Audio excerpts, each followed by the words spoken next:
नमस्कार, मैं रविश कुमार। पॉलिटिक्स में प्याज नया ग्लिसरीन है। न्यूज चैनलों से लेकर राजनीतिक दलों ने प्याज को रोने से इस कदर जोड़ दिया है कि लगता है कि प्याज का काम सिर्फ रुलाना रह गया है। हमारे खान पान में प्याज आदरणीय है और निरादरणीय दोनों है।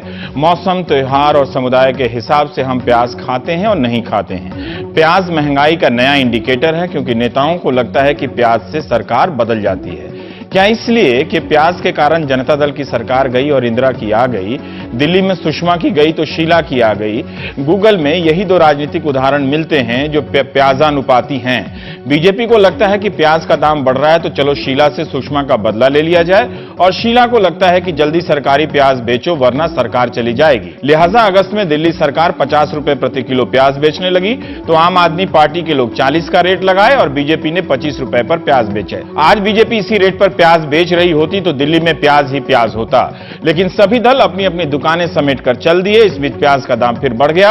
आज तो खैर बीजेपी के लोग केक काटने में व्यस्त हैं। गनीमत है कि केक में प्याज का इस्तेमाल नहीं होता है। हो सकता है बर्थडे के बाद कल प्याज डे वो मनाने लग जाएं। प्याज स्कूल ऑफ ड्रामा के ग्रेजुएट नेता प्याजों की माला पहनकर चले आते हैं तो किसी पार्टी का कोई समर्थक दुकानदार कमीज के साथ 2 प्याज फ्री देता हुआ चैनलों पर छा जाता है।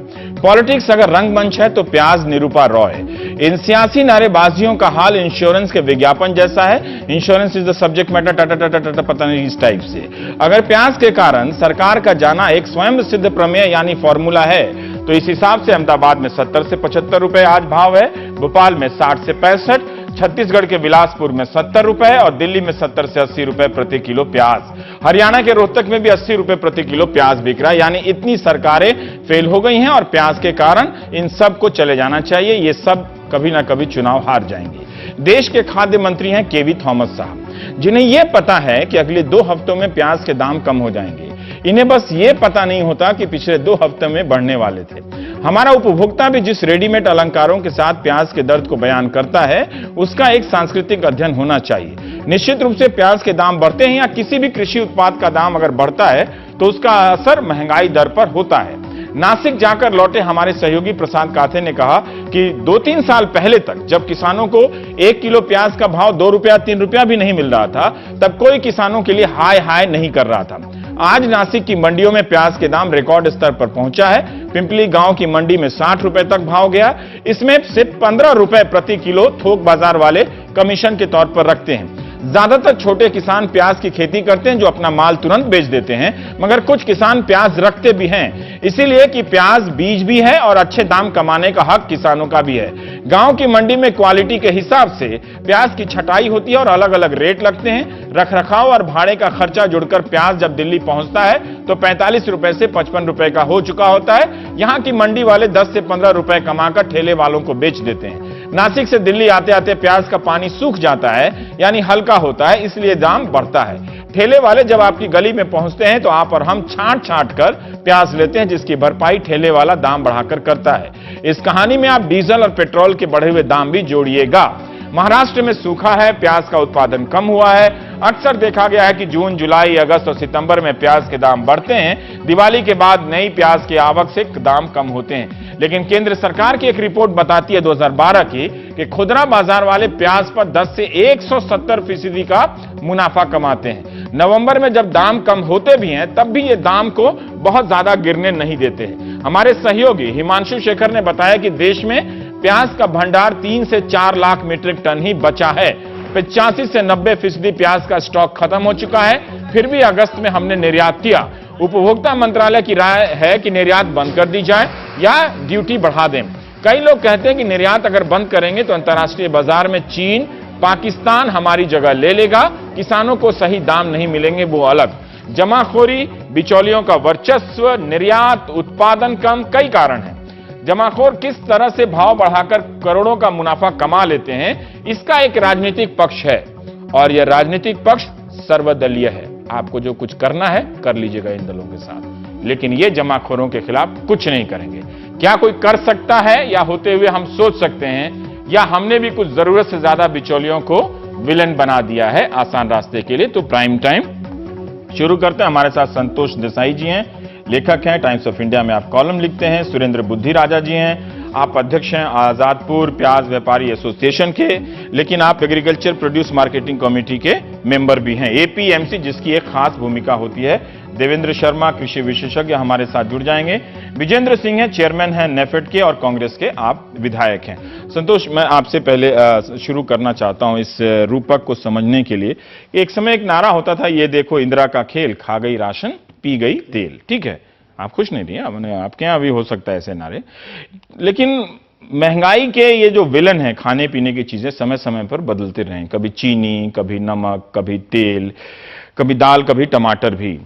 प्याज एक क्यों इतना स्ट्रांग, मजबूत पॉलिटिकल इंडिकेटर बना हुआ है, या एक बहुत ही आसान चीज है लोगों को समझाने के लिए उससे, या एक नया मिथक ये बन गया हमारे बीच में? मेरे ख्याल से प्याज का ये है कि एक, क्योंकि वो बहुत ही एक आम हर रोज की जिंदगी का हर वर्ग इसे, जो आप प्याज लेगा अपनी हर एक मील में, और एक इसे एक तरह से थोड़ा बहुत तुच्छ भी माना जाता है कि भाई प्याज की क्या बात करें, यानी कुछ ना मिला तो आपने प्याज खा ली, आपने रोटी और प्याज खा ली। तो ये एक तरह से बहुत ही बेसिक जो एक नेसेसिटी है, और एक जब इसका दाम इस तरह से बढ़े तो एक तरह का आपको लगता है कि जो बुनियादी जो सच्चाई है या रियलिटी है वो एकदम डामाडोल हो गई। तो ये आप जो इन्फ्लेशन जो है, जो महंगाई है, उसमें भी जो आप सारी इकोनॉमिक इंडिकेटर्स में महंगाई एक ऐसी चीज है जो आप समझ सकते हैं, और जो उसी वक्त आपकी जिंदगी में उसका असर होता है।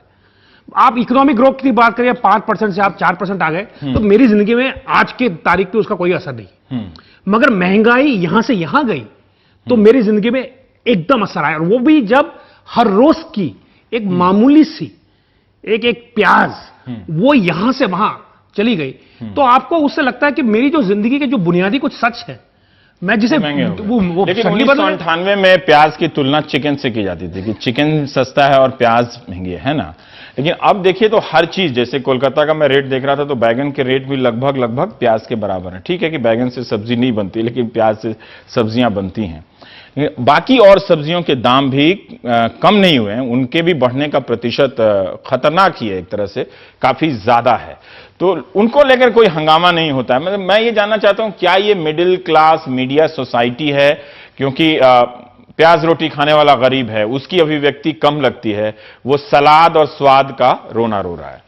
मेरे ख्याल से देखिए, आप हमेशा आप देखेंगे कि कुछ ऐसी चीजें हैं जो सिंबॉलिक बन जाती हैं। पेट्रोल जैसे है, अगर आप हमेशा कोई ना कोई बात करेंगे, भाई मेरे को याद है जब यहां 5 रुपए लीटर पेट्रोल जाता था, तो एक वक्त की पहचान बन जाती है, जो प्राइस का लेवल है। उसी तरह से मेरे ख्याल से जो प्याज की अहमियत है, वो उसके जो सिंबॉलिक वैल्यू है जो आती है, क्योंकि वो एक तरह से मामूली है, और दूसरी तरह से कि अगर प्याज भी, तो यानी एक तरह से ये कलयुग का वक्त आ गया कि भाई जब प्याज भी 70 रुपए आपको मिलने लगे, तो आपके हर एक जो जिंदगी के जो आपके जो सर्टिट्यूड्स हैं, जो आप जानते हैं, वो सब शेक हो जाते हैं कि भाई अब किस तरह से हम माने कि भाई आगे क्या होगा क्या पता। उस तरह का एक वो अनसर्टेनिटी आ जाती है, और हम फिर नए नए तरह के मिथक गढ़ने लगते हैं कि हर बार लगता है कि प्याज महंगा नहीं हुआ, लगता है कि प्याज के साथ साथ वो एक राजनीतिक मौका भी आ गया है कि अब ये कोई सरकार गिर जाएगी और हमारी सरकार आ जाएगी। कोई, शायद ये कहने का मतलब ये था कि कोई समाधान पेश नहीं करता है। अभी देवेंद्र शर्मा जी आ जाएंगे तो खैर उनसे पूछेंगे, लेकिन हमारे साथ विजेंद्र सिंह हैं, आप चेयरमैन हैं नेफेड के, और हाँ, देवेंद्र शर्मा कहाँ हैं? आ रहे हैं, ठीक है, और आप कांग्रेस के विधायक भी हैं। विजेंद्र सिंह जी, मेरा आपसे सवाल है कि 2012 में जब इसी तरह प्याज के दाम बढ़े थे, तो केंद्र सरकार की जो कंपटीशन कमीशन ऑफ इंडिया है, उसने एक रिपोर्ट बनाई थी, कोई 80-85 पेज की रिपोर्ट बनाई थी। उसमें इन बिचौलियों के रैकेट को तोड़ने के लिए कई उपाय बताए गए थे, और नेफेड की भूमिका भी उसमें रेखांकित की गई थी। क्या आप बता सकते हैं कि जो बातें उसमें कही गई थी, इन 1 सालों में आपने किन किन बातों पर अमल किया? जैसे कि उसमें कहा गया था कि लाइसेंस फ्री बिचौलिए लाए जाएं, नए नए बिचौलियों को लाया जाए ताकि पुराने बिचौलियों का वर्चस्व टूटे, ठीक है, और नेफेड जो है वो किसानों से खरीदे, सीधे खरीदे, क्योंकि किसानों की शिकायत थी कि वो जब स्थानीय स्तर पर खरीदते हैं तब उनको इंटरनेशनल मार्केट या पूरे देश के मार्केट के भाव की जानकारी नहीं होती है, इसलिए वो कई बार चले जाते हैं। तो नेफेड खरीदे। मुझे जरा सा प्रोग्रेस रिपोर्ट बता दीजिए कि इस एक साल में आपने क्या किया। देखिए, मैं आपको बताना चाहूंगा, आप उसको बिचौलिया कह लीजिए, एक सप्लाई लाइन कह लीजिए, एक कनेक्टिविटी कह लीजिए, क्योंकि ये हो ही नहीं सकता कि होलसेल में आप हर एक जगह, हर एक कॉलोनी में, पूरे देश में जाकर के प्याज बेच के प्राइसेस डिफर करेंगी। लेकिन मैं आपको इतना बताना चाह रहा हूं कि ओनियन की प्राइस कभी भी रेनी सीजन के बाद बढ़ती हैं। मैंने सवाल आपसे क्या किया था? मौसम के बारे में नहीं किया था विजेंद्र जी, मैंने सवाल किया था आपके बारे में, नेफेड की भूमिका के बारे में। नेफेड की नेफेड ने क्या किया है कि आपके ही मंत्री, आपकी पार्टी के नेता लोग कहते हैं ये बिचौलियों का काम है, ये बिचौलियों के कारण प्याज के दाम बढ़ रहे हैं। तो मुझे आप बताएंगे ना कि इन बिचौलियों पर नकेल कसने के लिए आपने क्या किया? मेरे मंत्री जी ने क्या कहा है, क्या नहीं, मैंने नहीं सुना। मैं आपको बताना चाह रहा हूं, जरा ध्यान से सुने। ठीक है। किसी के पास भी कोई मैकेनिज्म नहीं है, देश में नहीं विदेश में भी, होलसेल मंडी से थोक के रेट में ले जाते हैं और आगे फिर फर्दर डिस्ट्रीब्यूशन होता है। आप उसको बिचौलिया कहते हैं। आप प्याज की बात छोड़िए, किसी भी कमोडिटी में आप बता दीजिए जिसमें मिडलमैन ना आता हो, चाहे वो कपड़ा ले लें, मशीनरी ले लें, कोई चीज ले लें। ठीक है। आप खामखा ये कह रहे हो कि प्याज में बिचौलिया, बिचौलिया हर एक चीज में होता है, रहेगा। हाँ, ठीक है। और जितना आप ये कह रहे हैं कि इन बिचौलियों की वजह से दाम नहीं बढ़े, आप ये कह रहे हैं ना? मैं कह रहा हूं बिचौलिया को दाम नहीं बढ़े किसी भी हैं। कंट्री में इग्नोर नहीं कर सकते आप। नहीं, हम अभी उनको पद्मश्री देने के लिए शो थोड़ी कर रहे हैं सर। हम ये जानना चाहते हैं कि हम उनके योगदान पे तो चर्चा कर नहीं रहे हैं, हम ये जानना चाहते हैं, आप कह रहे हैं कि बिना बिचौलियों के बिजनेस नहीं हो सकता है। मैं ये जानना चाहता हूं कि ये जो एक धारणा बनाई जा रही है कि बिचौलियों के कारण, उनकी जमाखोरी करने के कारण दाम बढ़े हैं, ये सही धारणा नहीं है, क्या आप ये कह रहे हैं? ये नहीं है। मैं आपको बताना चाह रहा हूं, प्याज जो है वो बहुत ही पेरिसेबल आइटम है, इसका ज्यादा दिन तक स्टोर नहीं किया जा सकता। ये साधारण स्टोर में स्टोर भी तो नहीं हो सकती, इतना भी तो नहीं है। स्पेसिफिक तरह खेतों में होते हैं इसके गोदाम, और अभी तक प्याज चल रही है। तो मैं ये कहना चाह रहा हूं, प्याज आज नहीं, 15 साल पीछे जाइए, जब स्वर्गीय श्री सार सिंह वर्मा जी दिल्ली के मुख्यमंत्री थे, बीजेपी की सरकार थी, तब भी 70 और 80 रुपए सीजन, इस बारिश के बाद 1998 में प्याज बिका था 80 रुपए किलो। हाँ। उस के अंदर में प्याज का काम करता 40 रुपए लास्ट, 1600 रुपए बिका था लास्ट। एक सेकंड। अब उन्होंने सारे हिंदुस्तान को पता है कांग्रेस के बीजेपी पे क्या आरोप हैं और बीजेपी के कांग्रेस पे क्या आरोप है। अब इतना सेंसिटिव मत नहीं कह रहा हूं मैं, आ रहा हूं। हाँ, मैं बताना चाह रहा हूं कि तब के 70 रुपए आज के 700 रुपए के वैल्यू के बराबर हैं। देवेंद्र जी, अभी विजेंद्र सिंह जी जो हैं नेफेड के चेयरमैन हैं, इनसे मैंने पूछा था कि नेफेड ने क्या किसानों की खरीद के लिए कोई व्यवस्था की, नए लोगों को लाइसेंस देकर नए बिचौलियों को लाने की कोई व्यवस्था की, क्योंकि कंपटीशन कमीशन ऑफ इंडिया की मैं रिपोर्ट पढ़ रहा था, तो उससे मैंने इनसे सवाल कर लिया। तो इन्होंने कहा कि एक बात कही कि बिचौलियों को आप खलनायक ना बनाएं, बिना उनका कोई भी बिजनेस नहीं हो सकता। वो सिर्फ कृषि उत्पाद में नहीं, तमाम तरह के बिजनेस में हैं, और बारिश के वक्त तो ऐसे दाम बढ़ते ही हैं। क्या ये सही व्याख्या है? क्योंकि मैं आपका ही एक लेख पढ़ रहा था कि जिसमें आप बता रहे थे कि इन सब का एक कार्टेल है।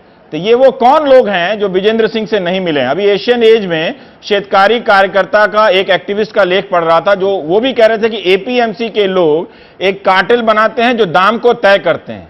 मैं ये जानना चाहता हूं ये कौन लोग हैं जो विजेंद्र सिंह से आज तक नहीं मिले, लेकिन मैं जानना चाहता हूं इनकी भूमिका क्या है, या जो विजेंद्र सिंह की जो दलील है क्या वो जमती है क्या आपकी नजर से?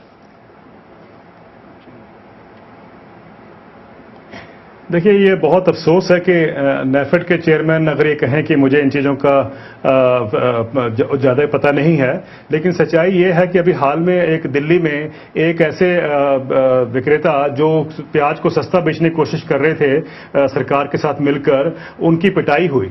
उनकी पिटाई इसलिए हुई क्योंकि जितने जो लोग ज्यादा महंगा बेच रहे थे उनको लगा कि ये अगर अपने ट्रेड के उसके पैटर्न को डिस्टर्ब करेगा तो सारी बिजनेस पे इम्पैक्ट पड़ता है। कहने का मतलब ये है कि आज अगर हम प्याज की सिचुएशन देखें, आज ही नहीं 2012, 2011, आपको याद होगा 2010 के दिसंबर में बहुत बड़े थे। देवेंद्र जी, आप प्लीज ऐसे आरोपों पर ध्यान न दें। इतने सालों से आप ये कांग्रेस बीजेपी के चाल में मत आइए, आप अपनी बात कहिए, ये टीका टिप्पणी चलते रहेगी। प्लीज देवेंद्र, आप अपनी बात कहिए सर। मैं आपको बता रहा हूं, जी मैं वही एक सेकंड जितेंद्र सिंह जी, अब आप रुकिए तो जब आज आएंगे आपके पास। पहले कंट्रोल किया था। दूसरा मैं आपको ये भी कहना चाह रहा हूं, आपने कहा कि नवंबर में दिवाली के पास जाके प्याज सस्ता होगा। अक्टूबर के फर्स्ट वीक में प्याज की क्रॉप आ जाएगी, खरीफ की पहली। नेफेड की हालत प्याज हो रहा है, 12-15 किलो बिके हो रहा है मुझे नेफेड की हालत का अंदाजा। एक सेकंड, आप बीच में मत बोलिए, अब उनको जवाब देने दीजिए कि आप क्यों मानते हैं कि ये किसी कार्टेल का काम है, किसी गिरोह का काम है। कांटे का काम नहीं है। मैं आपसे नहीं पूछ रहा हूं साहब, जब आपसे पूछा तो आपने जवाब तो दिया नहीं। अब आप एक रुकिए, ये सवाल देवेंद्र जी से है। मैं जब आपके पास आऊंगा तो आपका नाम लूंगा सर। अब मैं आ रहा हूं फिर। हाँ हेलो, देखिए, इसमें अगर आप देखें इस साल जो पैदावार हुई है उसमें मात्र 4% का शॉर्टफॉल हुआ है प्याज का। 4% शॉर्टफॉल से पिछले 2 महीने में 400% अगर कीमतें बढ़ती हैं तो बहुत स्पष्ट है कि एक बहुत बड़ा कार्टेल ऑपरेट करता है।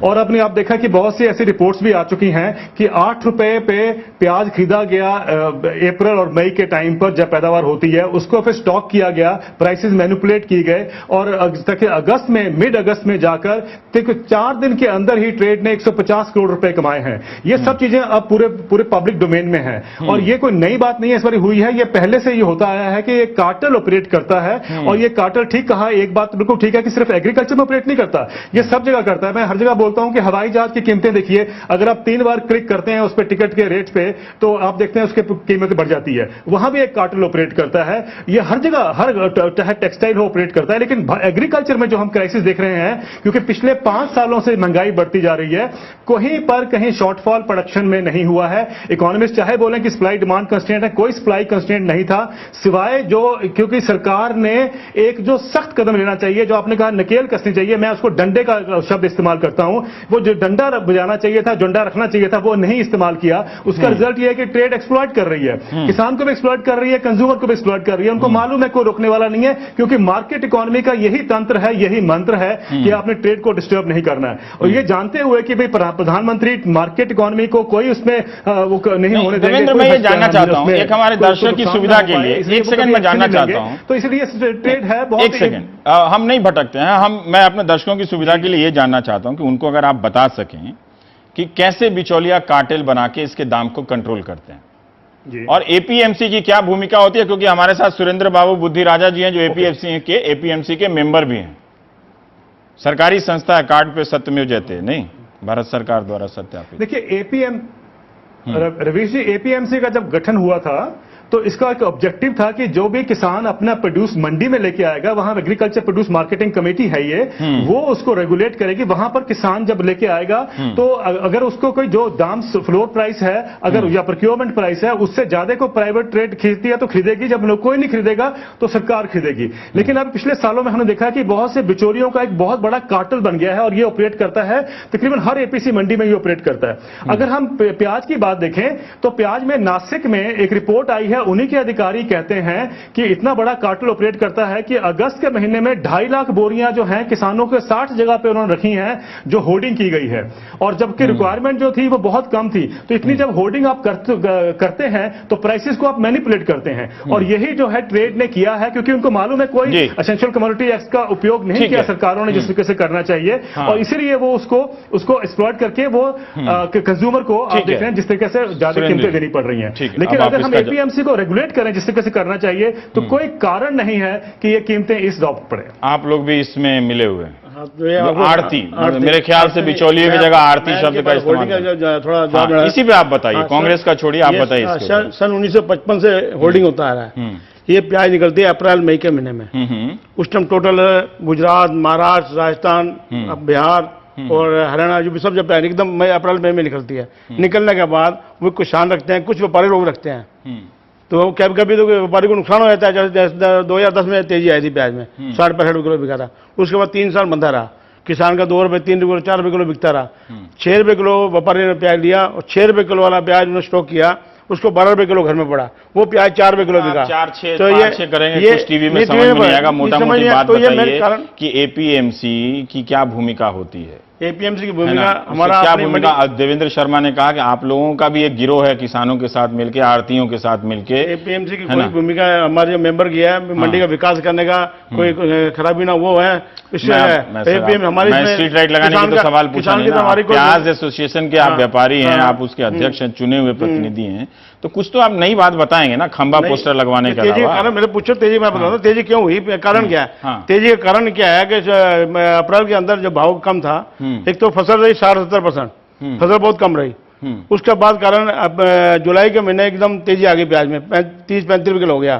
तो 30-35, ये हमारी संस्था जो नेफेड है, एनसीसीएफ है, ये एक्सपोर्ट के लिए परमिशन देती है। ये कमी इनकी केंद्र सरकार की रही, नेफेड की कमी रही कि ये एक्सपोर्ट करते रहे। जब तो आपको मालूम है कि माल कम रह गया, प्याज स्टॉक कम है, तो इसको एक्सपोर्ट बंद करें। तो रमजान का महीना चल रहा था, रमजान का महीना तो जल्दी आ गया, अगस्त के महीने में आ गया। तो पूरा अरब कंट्री, मलेशिया और तुम्हारा जितने कंट्री सब में एक्सपोर्ट जाता है, बहुत जबरदस्त एक्सपोर्ट जाता है। प्याज बहुत ज्यादा बाहर कंट्री में निकल गया। निकल जाने प्याज को सस्ता मिले, इसलिए किसानों को अच्छा दाम ना मिले। अच्छा, उस समय किसान 30-35 रुपये किलो कम नहीं है। जो किसान को एक्सपोर्ट से जिसको फायदा हो रहा था या हो सकता है, कंट्रोल नहीं है। 30-35 रुपये किलो कम भाव नहीं होता। 30-35 रुपये किलो भाव चल रहा था, तो 30-35 किलो में माल तो निकल गया, वो माल बचा ही नहीं। क्या जब अप्रैल के महीने में किसान अपने घर में होल्डिंग करता है, रोकता है, वो आराम से माल निकालता है, दिल्ली में भाव मिल जाए, एकदम तो निकाल देगा, समुद्र में डालना नहीं पड़ेगा। आपको बुलाने का मकसद मेरा यही था कि ये जो जवाब मिला है और लोगों की नारेबाजियों में जो डिस्कोर्स देख रहा हूँ, विमर्श देख रहा हूँ, क्या आपको लगता है कुछ बातें आपको समझ में आ रही हैं, या यही आसान है हाय हाय? नहीं, मेरे ख्याल से ये देखिए, ये तो साफ है कि आपने जैसे कहा कि जो मध्यम वर्ग है, जो जब उसे किसी चीज की जब चोट ज्यादा लगती है तो सबसे ज्यादा हल्ला तभी मचता है। तो ये जो जब हम प्याज की बात करें तो ये जो एक तरह का इंडेक्स इसलिए बन जाता है क्योंकि यहां ये लगता है कि जो इतनी मामूली चीज इतनी अगर आगे बढ़ गई, और तो एक जो रोष जो है वो एक मध्यम वर्गीय रोष एक बहुत ज्यादा है इस पे। तो इसीलिए आप जो सिस्टमिक आप जो सवाल पूछ रहे हैं और जो आप कह रहे हैं कि अगर आप एक तरफ से किसान का देखें, उसका फायदा देखें, और आप देखें कि जो एक तरह से जो प्राइस डिलीवर्ड है, तो मेरे ख्याल से ये एक कारण जरूर है जिसकी वजह से हल्ला मचता है। इसका मतलब ये नहीं कि मुनाफाखोरी नहीं हो रही या उसमें, मगर वो अगर आप देखें तो वो हर जगह हो रही।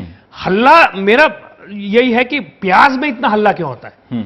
आपने जैसे कहा कि ये बात तो बैंगन में भी है, मगर प्याज में हल्ला जो इसलिए होता है, मेरे को ये इसका जवाब है क्या? शेरोशायरी का तो जवाब हो गया। कुदरती कोई चीज होती है जो सरकार चेंज करी। सन 1975 के अंदर प्याज एकदम तेज हुआ था, रिकॉर्ड तोड़ा था 75 के अंदर, जो हमारे फादर बताते हैं। मैं 78 में आया तो 75 के अंदर, 75 के अंदर फिर 83 में आ गया, फर्क पड़ा। उसके बाद 98 में एकदम ऐसा प्याज हल्ला पड़ा। अब 98 के बाद आया, अब सरकार चेंज होगी। कुदरती बात है, प्याज इतना तेज रिकॉर्ड तोड़ रहा है।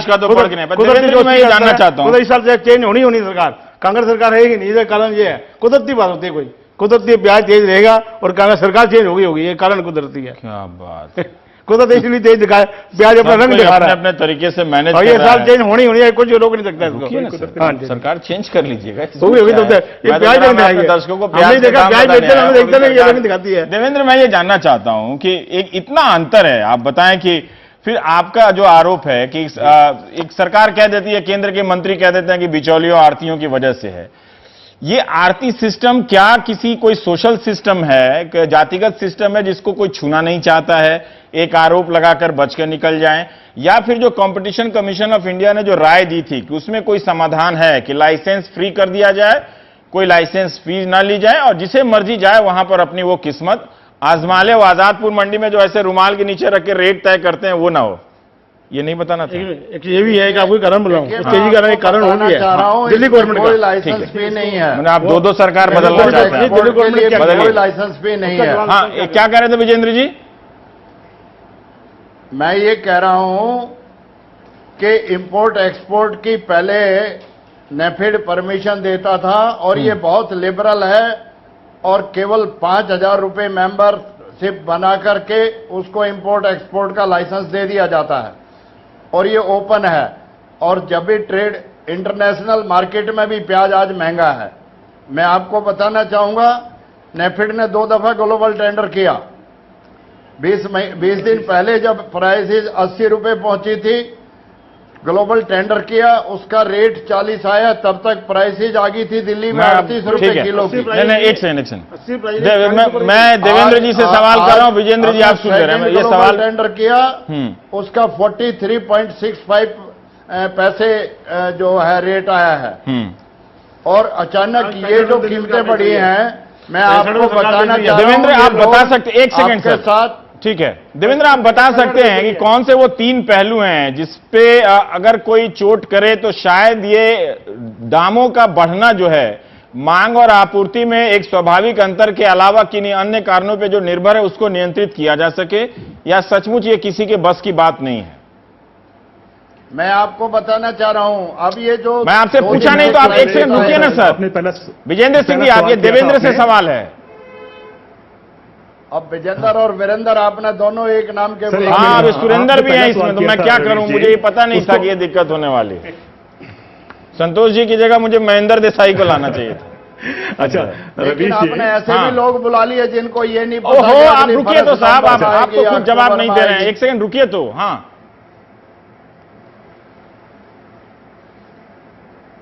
देखिए रवीश जी, ये हमें समझना है कि आड़तियों का जो है ये एक तरह का जो माफिया ऑपरेट करता है, ये कैसे ऑपरेट करता है। पंजाब में तकरीबन 20,000 आड़तियां हैं।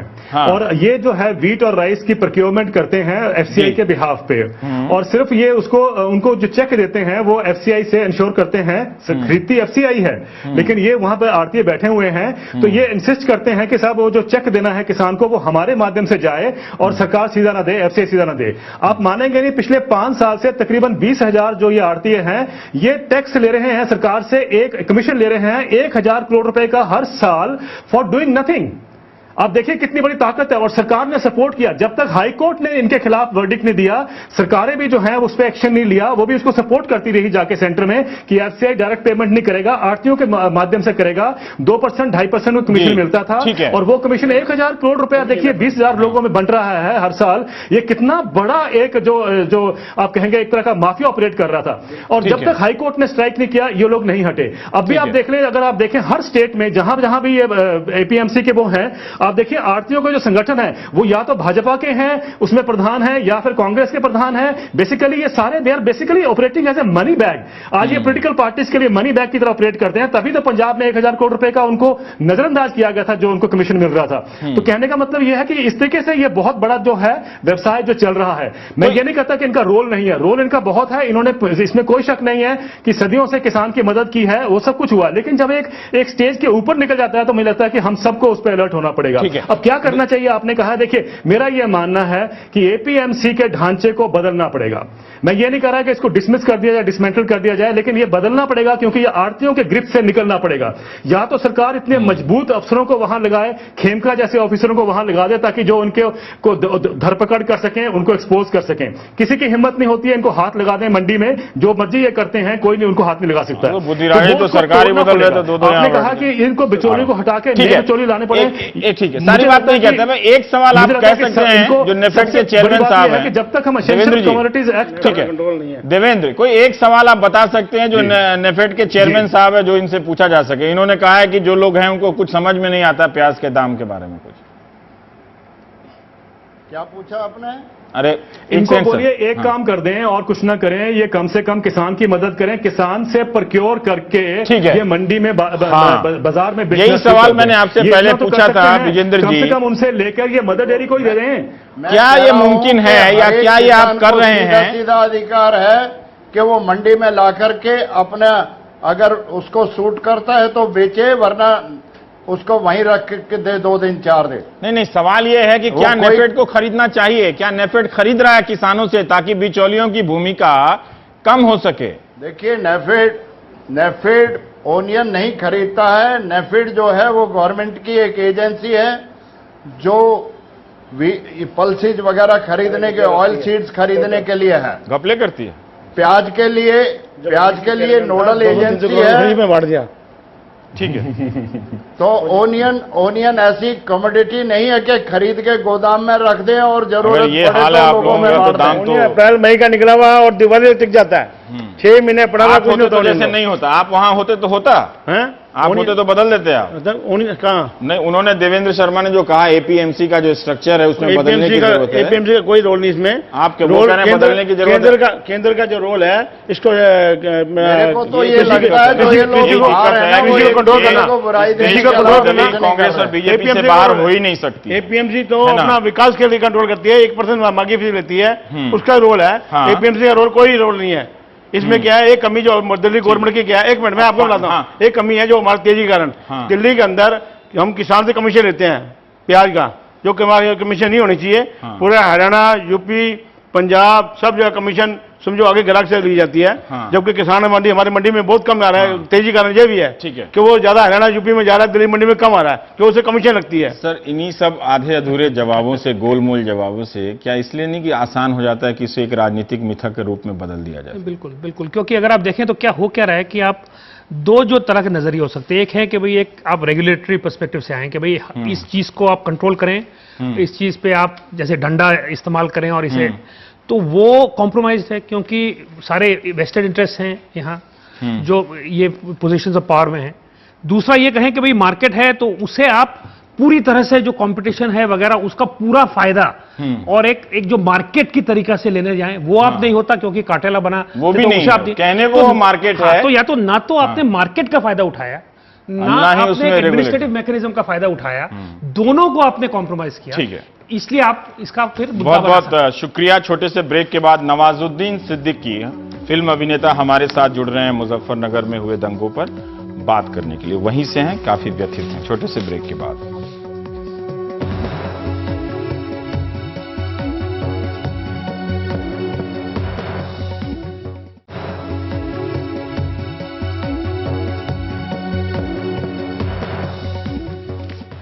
हम बात करते हैं नवाजुद्दीन सिद्दीकी से। फिल्म अभिनेता हैं, लंच बॉक्स इनकी एक फिल्म आ रही है, लेकिन मुजफ्फरनगर के रहने वाले हैं। नवाज भाई, आपसे मैं यही सवाल जानना चाहता हूं कि आपका घर, आपका इलाका, पुराना मोहल्ला, ऐसा क्या हुआ होगा वहां पर ये राजनीतिक दलों के बताए कारणों के अलावा जो वहां की इतनी पुरानी सामाजिक रिश्तेदारियां इतनी आसानी से चंद घटनाओं के भड़काने पर टूट गईं? मेरे ख्याल से वहाँ पे जैसे आपने बताया कि बड़े अच्छे से वहाँ पे रहते हैं लोग और दूसरे तबके के लोग भी, और आपस में मिलकर जो एक और जो बड़े बुजुर्गों की वहाँ पे एक खास बात यह है कि जो बड़े बुजुर्गों की बहुत बातें मानी जाती हैं, लेकिन इस तरह का जो माहौल ख़राब हुआ है, लाइक घटना कुछ और थी और उसने कुछ और रूप ले लिया। ये मुझे लगता है कि काफ़ी पहले से जो कि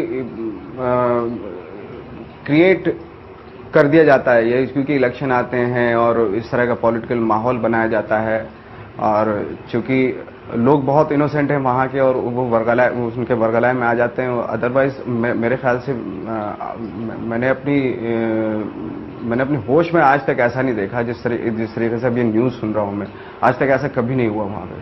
कभी आपने महसूस किया कि सामाजिक रिश्तों में इतनी दरारें हैं या कुछ ऐसी है कि जो वक्त वक्त पर लोग अलग हो जाते हैं और इस तरह की बातों पर किसी और को फायदा उठाने का मौका मिलता है? ये देखिए हमारे खुद के ऊपर बहुत डिपेंड करता है, क्योंकि इतना ज्यादा ओवररेटेड हो चुका है ये जो इस तरह की जो चीजें अलग करने वाली जो चीजें हैं, वो पिछले कई सालों से होता आ रहा है। अगर अब भी हम लोग नहीं समझ पा रहे हैं इसको, तो फिर मुझे लगता है हम ही लोगों पे लानत है फिर। पर क्या आप वहां जा पाए हैं या जाने का सोच रहे हैं क्या? क्योंकि जिस तरह से राजनीतिक दलों की बयानबाजियां हो रही हैं, उससे नहीं लगता कि उनके पास कोई भूमिका बची है जाकर वहां ईमानदारी से सामाजिक सौहार्द को निभाने के लिए। एग्जैक्टली मुझे भी, मैं भी गया था 1 महीना पहले, मैं वहां से होकर आया था, और कोई भी किसी भी तरह का कुछ एहसास मुझे हो ही नहीं रहा था इस तरह की चीजें हो जाएंगी। अचानक से ये सारी चीजें होती चली गई। मुझे लगता है कि जब तक मैं उम्मीद करता हूं कि सब लोग फिर से वही हालात फिर से पैदा हों जो भाईचारे वाले हालात थे। मैं तो उम्मीद करता हूं ये सब चीजें कह सकता हूं मैं। सबसे बड़ी बात तो मैं तो इलाके में ये सारी चीजें हुई, आपके दोस्त, आपके रिश्तेदार प्रभावित हुए होंगे, दोनों समुदायों के? बिल्कुल बिल्कुल। और मेरे मेरे जो पर्टिकुलर जो मेरा गांव है बुढ़ाना, मतलब थैंक गॉड वहाँ पे ऐसे कोई हालात उभरने नहीं दिए लोगों ने, हर मजहब के लोगों ने। लेकिन उसके जो दायरे में आसपास 4-4 किलोमीटर के दायरे में जो गांव आते हैं वहाँ पे बहुत बुरे हालात हैं। और ऑफ कोर्स मुझे तो बहुत ही दुख हुआ, क्योंकि मैं जब गया था तो सब मिलने के लिए आए थे मुझसे, सब लोगों के साथ बैठ के इतनी खुशी मनाई थी मैंने।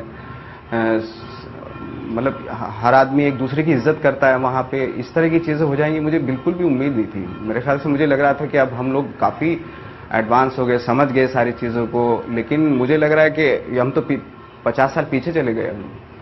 पर आपने ये महसूस किया था कि आर्थिक स्तर पर दोनों समुदायों में एक बदलाव आ रहा है और लोगों में थोड़ा सा सामाजिक आचार व्यवहार में मिलने जुलने में एक किस्म की बराबरी आ रही है, जो पुरानी जो जमीन की हैसियत से जो तय होती थी वो टूट रही है? मुझे तो इस बात का एहसास नहीं हुआ था कि इस तरह के हालात हो जाएंगे, बिल्कुल भी नहीं हुआ था। मुझे तो नहीं लगता कि लेकिन कुछ एक चीजें होती थी, लाइक जैसे कि अगर किसी एक आदमी कोई किसी दुकान पे कुछ खरीद रहा है और इत्तेफाक से कुछ एक अनबन हो गई, तो ये पिछले 1-2 महीने से ऐसा हो रहा था कि उसका एक रूप ये कि नहीं ये हो जाएगा, कुछ हर्ट्स हो जाएंगे। अरे यार, बात तो किसी चीज पे हो रही है, बात तो अनबन तो किसी दूसरी चीज पे हो रही है। तो ये इसलिए लगता है कि जो इतने आपस में मिलकर रहते थे, एक दूसरे की इज्जत करते थे, अचानक से माहौल कहां से आया है। तो डेफिनेटली वो एक क्रिएट करना होता है इस तरह के माहौल को, और ये आज से नहीं, ये बहुत सालों से हो रहा है। ये गलती हम लोगों की है कि अगर हम नहीं समझ पा रहे तो। नहीं, इस बात को देखिए, राजनीतिक दलों पर बहुत तरह के जो तमाशे चल रहे हैं वो आप सब कोई देख रहे हैं, पर मैं जानना चाहता हूं कि फिल्म अभिनेता के तौर पर भी आप लोगों की कोई सक्रियता, कोई ऐसी नागरिक भूमिका बनती है या बनाने का प्रयास करेंगे अपने परिचितों को जमा करके, जिनसे लगे कि हाँ ठीक है कि जो राजनेता नहीं कर पा रहे हैं वो आप लोग कर सकते हैं, कुछ उम्मीद है? नहीं तो कई लोग तो गांव नहीं लौटेंगे, अखबार तो दूसरा बंटवारा इस तरह के हेडलाइन लगाने लगे हैं कि लोग इतने डरे हुए हैं कि अपने अपने गांव जाने से वो महसूस नहीं कर पा रहे कि वो सुरक्षित रहेंगे कि नहीं रहेंगे। मुझे जो शुरू से बचपन से जो एक कमी महसूस होती है वहाँ पे, कल्चरल एक्टिविटीज़ वहाँ पे नहीं होती हैं, तो उसकी बहुत ज़रूरत है वहाँ पे, ताकि लोगों का पार्टिसिपेशन हो उन एक्टिविटीज़ में। वो बहुत ज़रूरी है, क्योंकि वहाँ पे लोगों के पास क्या होता है, टाइम होता है। एक फसल कट गई, अब दूसरी फसल बोने के बीच में का जो वक्त होता है वो बहुत बड़ा वक्त होता है। उसमें कल्चरल एक्टिविटीज़ होना बहुत ज़रूरी है, ताकि एक दूसरे के जज्बात, एक दूसरे की यारी दोस्तियां आदान प्रदान हो, तो उससे काफ़ी चीज़ें समझ सकती, जो मेरे ख्याल से हम लोगों को करनी चाहिए। और मैं उम्मीद करता हूं कि इस तरह की चीज़ें मेरे बस में हैं ऑफकोर्स, तो मैं जाके डेफिनेटली कोशिश तो करूंगा, जितनी भी छोटी मोटी कर सकता हूं मैं। पर गांवों में जिस तरह से तनाव हुआ है, आमतौर पे गांवों में एक सामाजिक सौहार्द दूसरे किस्म का होता है, खेती से लेकर तमाम तरह की चीजों पर लोग एक दूसरे पर निर्भर रहते हैं। शहरों की तुलना में तो कहीं ज्यादा है ना। मतलब दिल्ली के इतने नजदीक है मुजफ्फरनगर, ऐसी भी बातें रही हैं कि वहां आपराधिक गतिविधियां बहुत ज्यादा, पर कैपिटा इनकम देखिए तो बहुत ज्यादा, ये सारी चीजें रही हैं। पर कभी एक तरह से इतना बढ़ जाए आगे कि लोग एक दूसरे को गांव से उजाड़ दें। ये वही है, मुझे लगता है कि वो एक माहौल बनाया गया था ये, मुझे अदरवाइज इतना जैसे आप बता रहे हैं कि एक दूसरे पे इतना डिपेंडेबल हैं वो, क्योंकि खेती है और इस तरह की चीजें हैं, तो इस तरह की चीजें बहुत ही इम्पॉसिबल है वहां पे। मुझे नहीं लगता कि ऐसी चीजें हो सकती थी। ऑफ कोर्स चूंकि माहौल बनाया गया इस तरह का, तो इसीलिए हुई है। और वही फिर मैं तो वापस से फिर वही कहूंगा कि अगर माहौल बनाया जा रहा है तो उसके तो पूरा हिंदुस्तान उसका आदी हो चुका है कि जब भी इलेक्शन आते हैं इस तरह का माहौल बनाया जाता है। तो मुझे लगता है कि हमारे ऊपर ही बहुत कुछ निर्भर है हमारे ऊपर। हमारे ऊपर से मतलब लोग, आम लोग? हाँ, आम लोगों के ऊपर बहुत डिपेंड करता है ये कि हम जो अगर कोई हमें बरगला रहा है उसको हम नहीं समझ रहे आज भी, इतने सालों के बाद भी, तो फिर कहीं ना कहीं हम ही लोगों की कहीं ना कहीं कुछ कमी है। आपने लोगों से बात की फोन पर, वहां से क्या जवाब मिला आपको? कोई डर महसूस किया? मैंने जो अपने गांव में लोगों से बातें की हैं, फोन पे बात की है मैंने, तो उन्होंने अपने गांव में, तो हमारे गांव में तो होने नहीं दे रहे हैं वो, चाहे वो किसी भी तबके का आदमी हो, वो होने नहीं देंगे, वो किसी भी हालत में होने नहीं देंगे, चाहे कुछ भी हो जाए।